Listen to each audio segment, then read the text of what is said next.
eksperimen tidur Rusia, sebuah eksperimen yang dilakukan sekelompok peneliti berpaham komunis pada 1940-an dengan objek para tahanan perang. Mereka ingin mengetahui dampak yang ditimbulkan apabila manusia tidak tidur selama berhari-hari. Dengan cara mengurung mereka di dalam sebuah kamar tahanan dengan suplai gas stimulan yang membuat mereka tak bisa tertidur. Akibat yang ditimbulkan ternyata luar biasa mengerikan. Peneliti Rusia pada akhir 1940-an membuat 5 orang tetap terjaga selama 15 hari menggunakan sebuah gas stimulan eksperimental. Mereka dikurung dalam sebuah ruangan tertutup dengan seksama. Pernapasan mereka dimonitor agar gas tersebut tidak membunuh mereka, karena dalam konsentrasi tinggi, gas tersebut bersifat beracun. Kamera CCTV belum ditemukan pada saat itu, sehingga mereka hanya menggunakan sebuah mikrofon untuk berkomunikasi. Peneliti hanya dapat melihat mereka melalui sebuah lubang kaca setebal 5 inci yang terhubung dengan ruangan di mana mereka dikurung. Ruangan kurungan itu dilengkapi dengan buku-buku, matras untuk tidur, keran air dan toilet, dan cukup makanan kaleng untuk bertahan hidup selama sebulan. Semua subjek tes adalah tahanan politik yang tertangkap selama Perang Dunia II. Semuanya berjalan pada 5 hari pertama. Para subjek hampir tak pernah mengeluh karena mereka sudah dijanjikan untuk dibebaskan apabila mereka mengikuti tes itu dan tidak tidur selama 30 hari. Mereka tak tahu janji itu palsu. Semua percakapan dan aktivitas mereka dimonitor. Perlu dicatat bahwa mereka mulai berbicara secara intens tentang pengalaman-pengalaman traumatis mereka di masa lalu. Nada percakapan mereka bertambah gelap setelah hari keempat. Setelah 5 hari, mereka mulai menunjukkan tanda-tanda paranoia. Mereka berhenti berbicara satu sama lain dan mulai berbisik kepada mikrofon. Bahkan berbicara pada lubang kaca yang seperti cermin di ruang interogasi polisi. Anehnya, mereka sepertinya berpikir bahwa dengan mengkhianati kamera mereka, yakni rekan-rekan mereka yang berada di dalam, mereka bisa memperoleh kepercayaan para peneliti. Awalnya para peneliti berpikir bahwa ini disebabkan oleh pengaruh gas tersebut. Setelah 9 hari, salah satu dari mereka mulai berteriak. Ia berlari sepanjang ruangan dan berteriak sekeras mungkin selama 3 jam, tanpa henti. Ia mencoba terus berteriak, namun akhirnya hanya bisa mengeluarkan suara kikikan. Para peneliti menduga ia telah merobek pita suaranya. Hal yang paling mengejutkan adalah reaksi para tahanan lainnya. Mereka sama sekali tak bereaksi.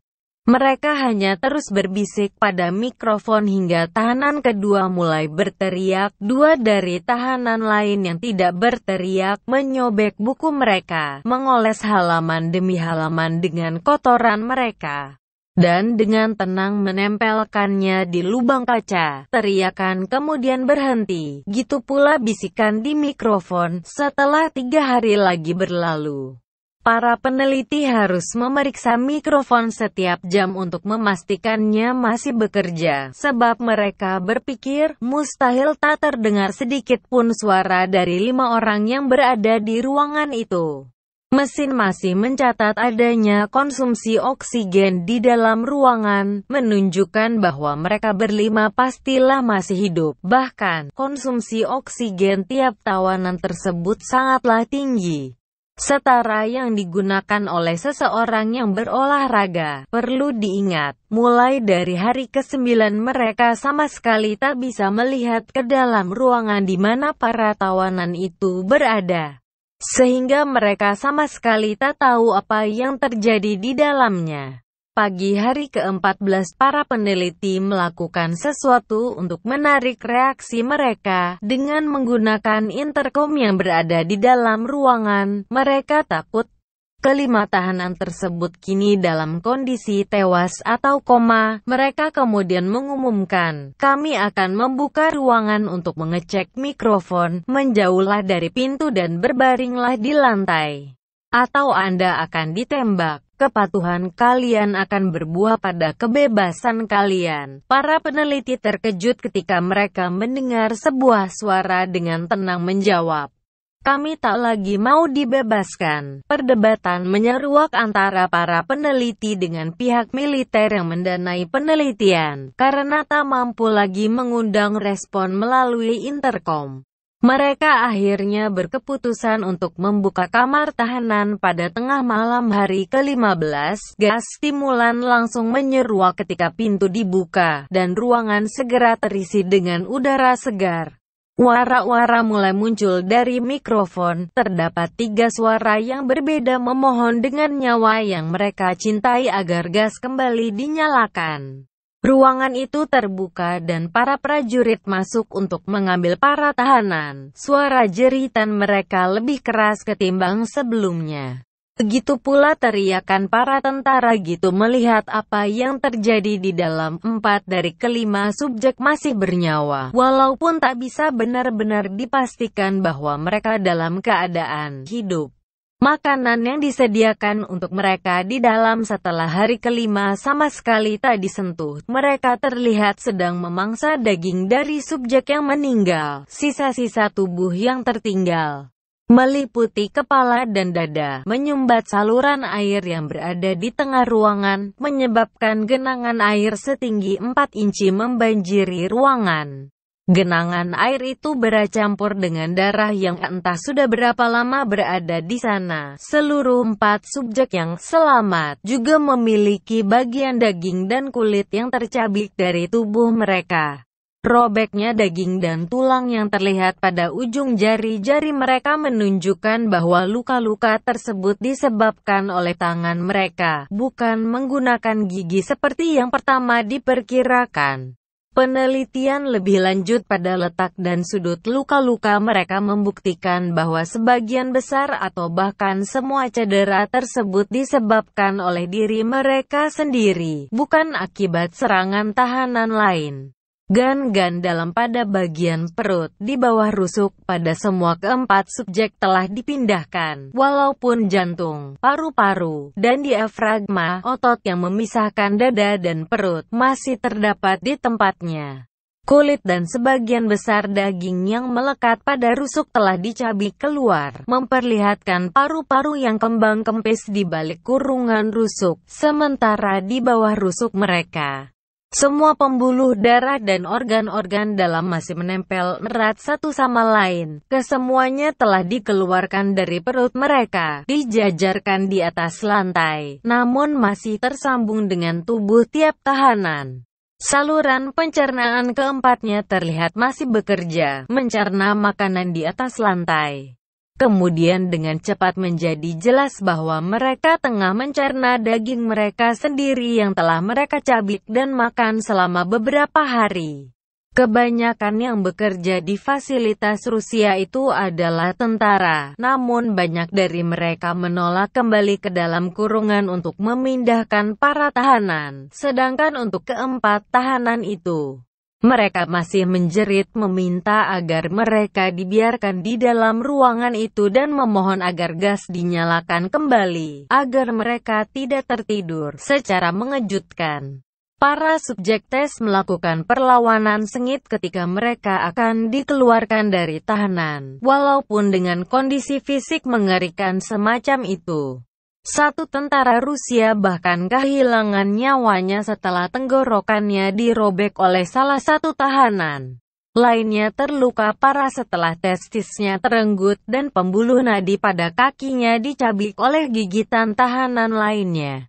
5 tentara lainnya meninggal jika kalian juga menghitung tentara yang bunuh diri berminggu-minggu setelah kejadian itu dalam pergelutannya. Salah satu dari ke-4 subjek yang masih hidup mengalami pendarahan parah setelah limpahnya robek. Peneliti dan dokter berusaha membiusnya, namun hal itu terbukti mustahil. Ia disuntik dengan lebih dari 10 kali dosis morfin yang biasa digunakan untuk manusia dan masih melawan seperti binatang yang memperjuangkan hidupnya. bahkan sampai mematahkan lengan dan rusuk seorang dokter. Jantungnya berdenyut selama 2 menit sebelum ia mengalami pendarahan parah hingga tak ada lagi tersisa udara di paru-parunya kecuali darah.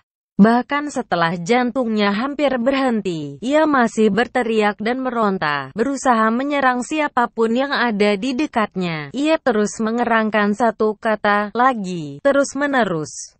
Semakin lemah dan melemah, hingga akhirnya ia berhenti. Begitu pula detak jantungnya. Ketiga subjek tes yang masih hidup diikat dengan kuat dan dipindahkan ke sebuah fasilitas kesehatan. 2 pasien dengan pita suara masih utuh terus meminta dan memohon agar dibiarkan tetap terjaga. Subjek tes dengan cedera paling parah dari ketiganya dibawa ke sebuah ruang operasi yang terdapat di fasilitas itu.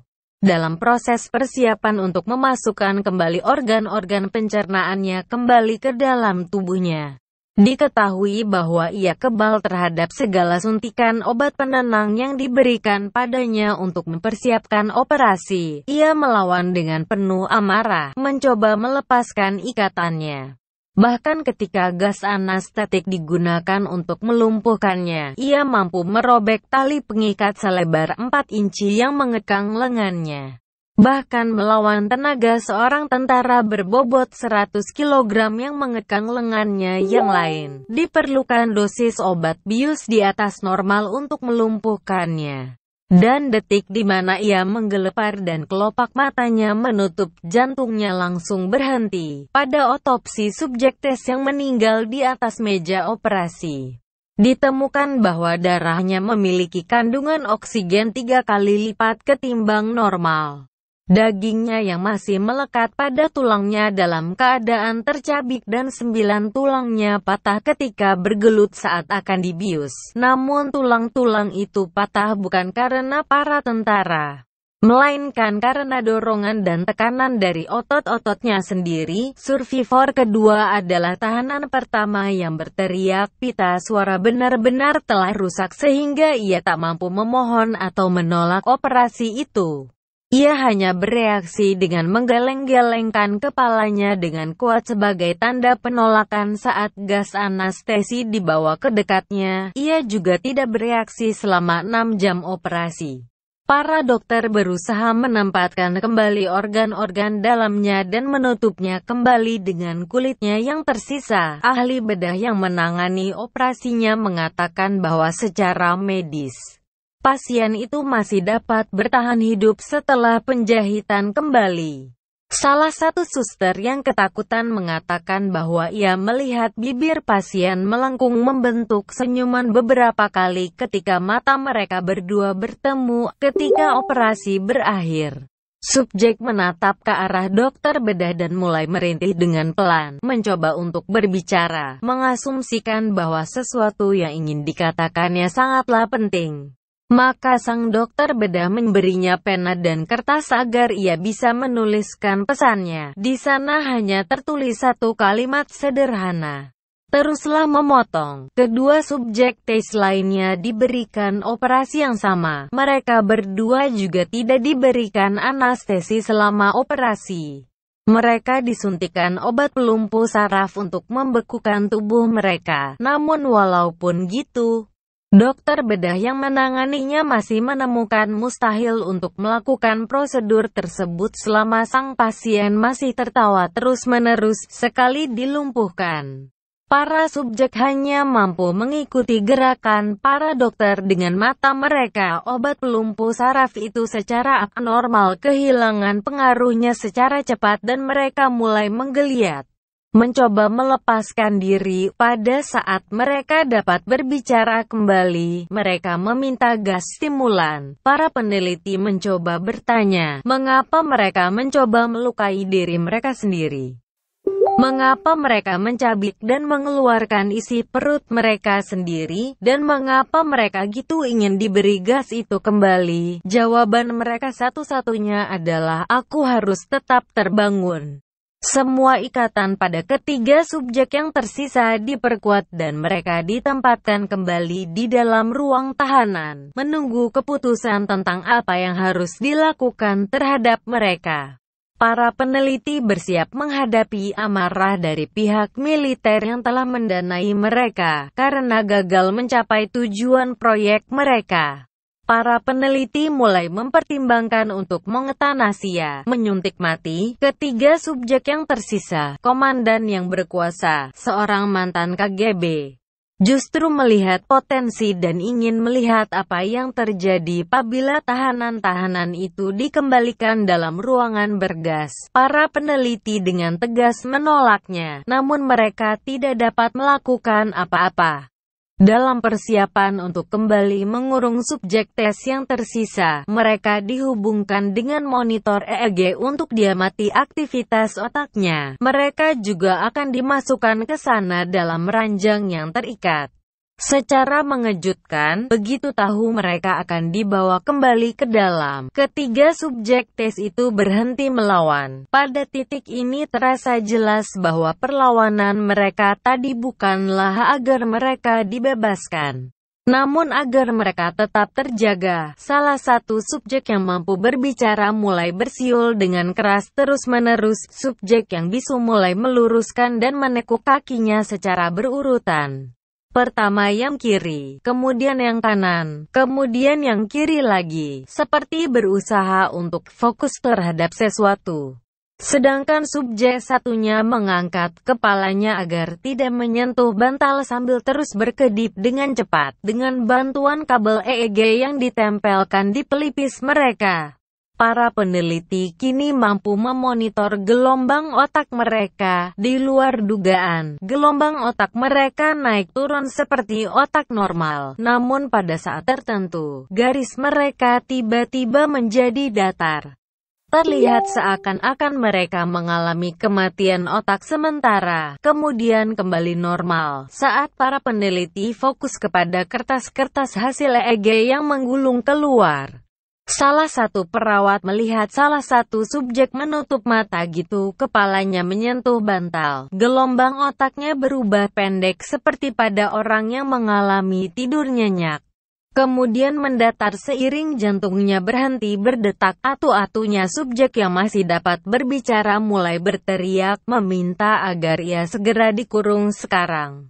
Gelombang otaknya menunjukkan garis datar yang sama seperti yang baru saja meninggal akibat jatuh tertidur. Komandan memberikan perintah untuk menyegel ruang tahanan dengan kedua subjek di dalamnya.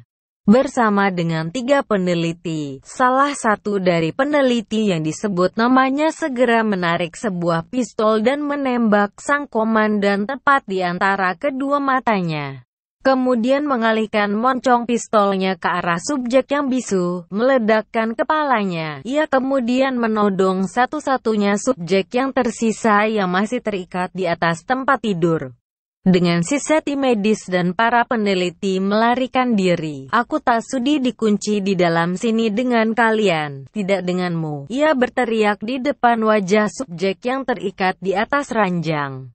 Apa kau ini sebenarnya? Ia meminta penjelasan. Aku harus tahu. Sang subjek tersenyum. Sudahkah kau lupa dengan gitu mudahnya? Sang subjek bertanya dengan suara hampir menggeram, seakan menahan tawa. Kami adalah kamu. Kami adalah kegilaan yang mengintai di dalam kalian, mengiba untuk dibebaskan pada setiap kesempatan, menunggu agar kalian kembali menjadi hewan. Kami adalah apa yang kalian sembunyikan dalam tidur kalian setiap malam. Kami adalah apa yang kalian bius di dalam keheningan dan kelumpuhan ketika kalian terlelap dalam mimpi indah, di mana kami tak bisa bangkit. Sang peneliti berhenti. Ia membidik jantung sang subjek dan menembak. Garis EEG mendatar ketika sang subjek perlahan tersedak oleh darahnya sendiri. Kami akan bebas.